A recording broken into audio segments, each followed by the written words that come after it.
Hello, this is Pat Cahill from Pat Cahill's Metalworks, and we're going to continue working on our box today. So let me get the stuff all set up and we'll get right at it.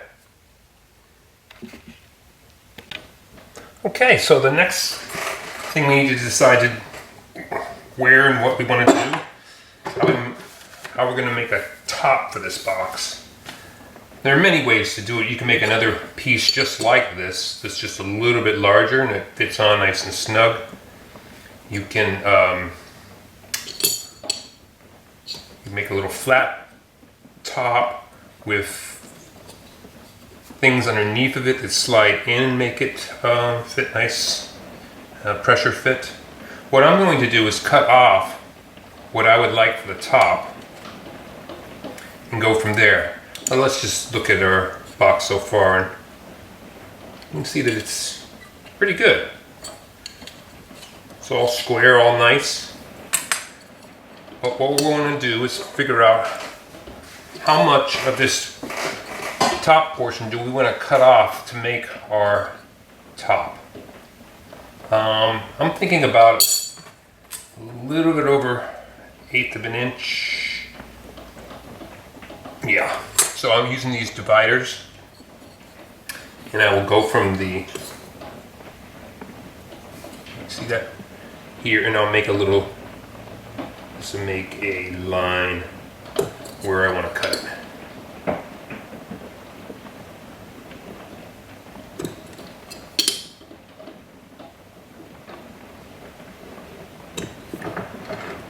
Hands are probably in the way, but I'll show you.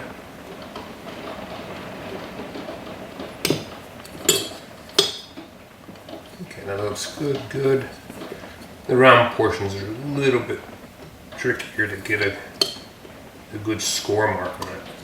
There we go. Yep, that went off. We can deal with that though, no problem.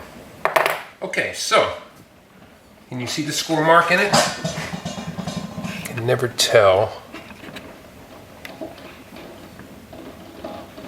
Without the light, you probably do a better job. Let's see.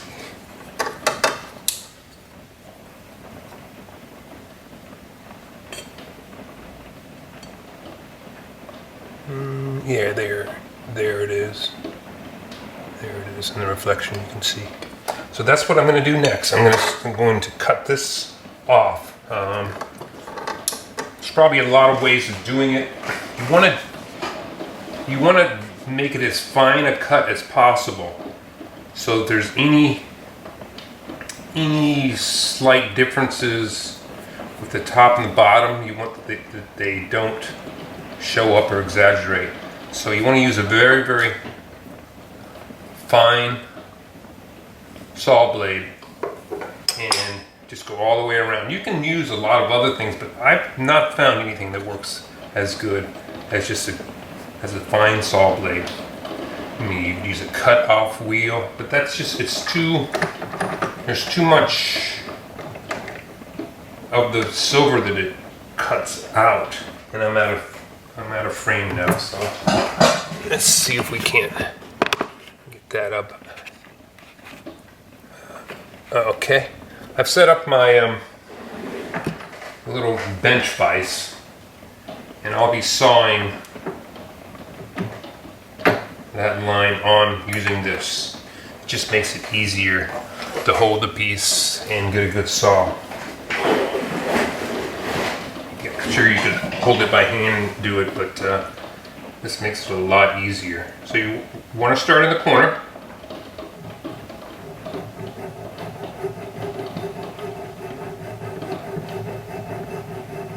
Doesn't matter what corner.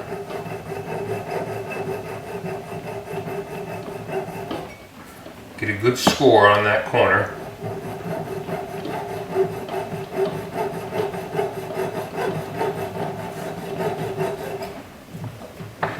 Turn it around to the other side. Oh dear, I don't think we're seeing this as good as we want to. Okay, there. That's better. Let's start again. So first off, what we want to do is we've made our line that we want to cut on.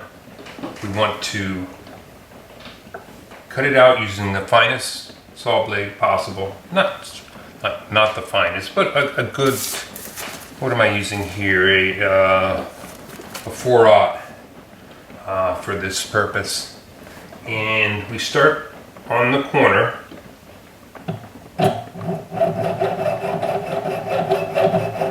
Sawing that, making that mark, sort of really scoring it more than anything else. Biasing yourself towards the other corner that you have already, the other corner that you're going to match up with. And then when you have them both like that, make sure the saw blade is in both of those score marks, and then from there, slowly saw the side. You want to do it this way so that you have a nice straight cut. You can see that, and a lot of times almost always, you never just do cut through the whole side. What you do is you go around the whole box and do what I just did there. So let's try that for one more side here.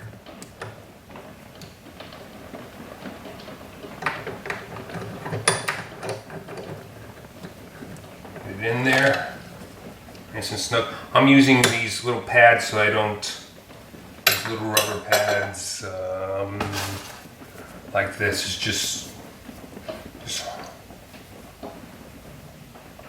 hard black rubber, and they protect the surface of the box so I don't have the vise making horrible marks in my top and bottom. Okay, that side and this side.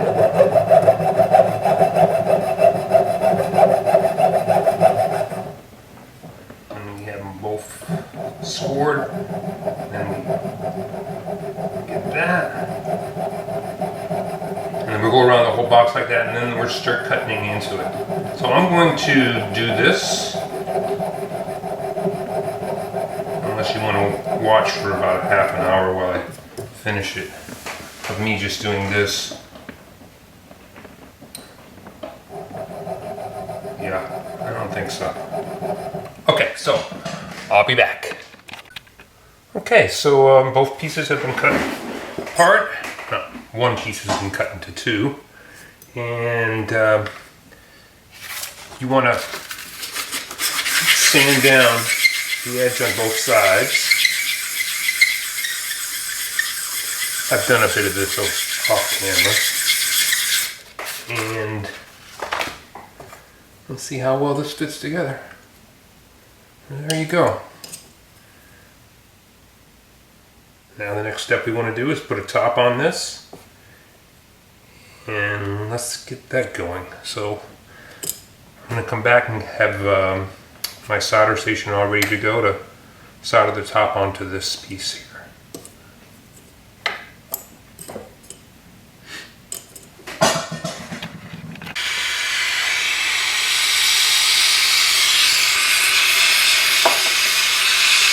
Same as before, concentrate in the middle where the bulk of your silver is.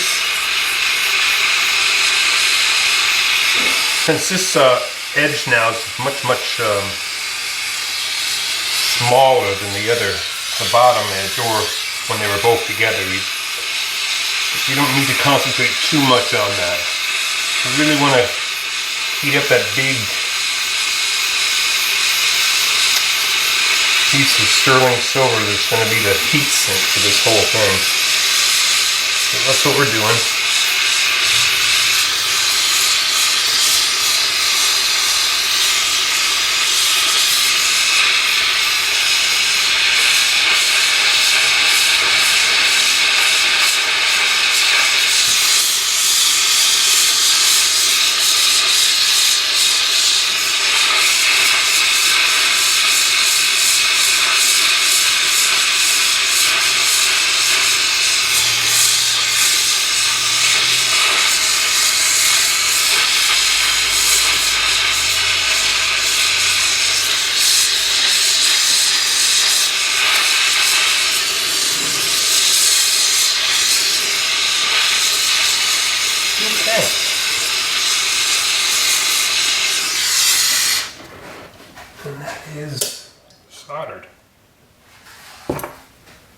quench and pickle it.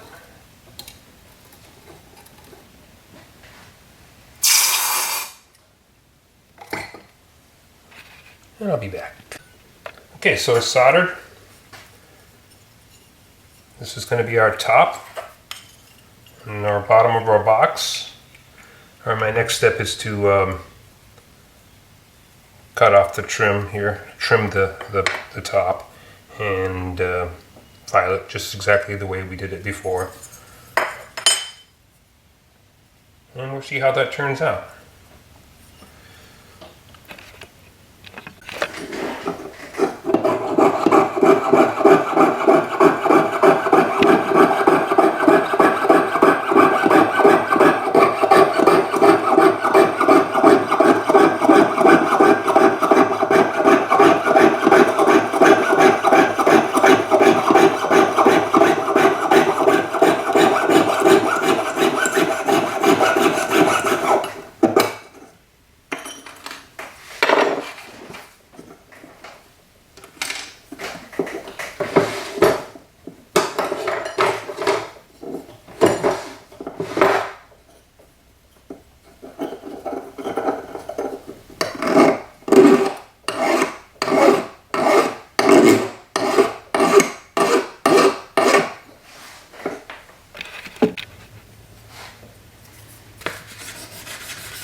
That's good enough. We're going to be doing a lot more final adjustments as we go on.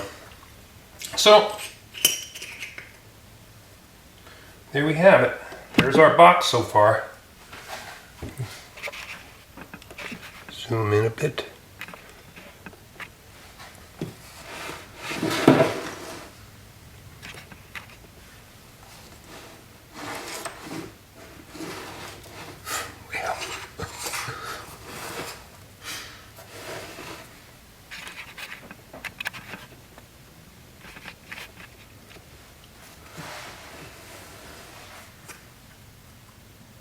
Fits pretty nice. I think I'm going to stop here on this video. Our next steps are, well, it depends on how we want to go. I figure we'll put a hinge on here. So we have a hinge box. Then we're going to need a clasp of some sort on the front. And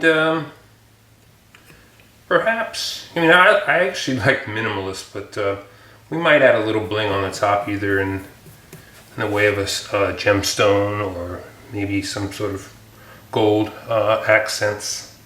We'll see how it goes, but essentially you have your box right there, and now we just need to finish it. So I'll see you then. Thank you.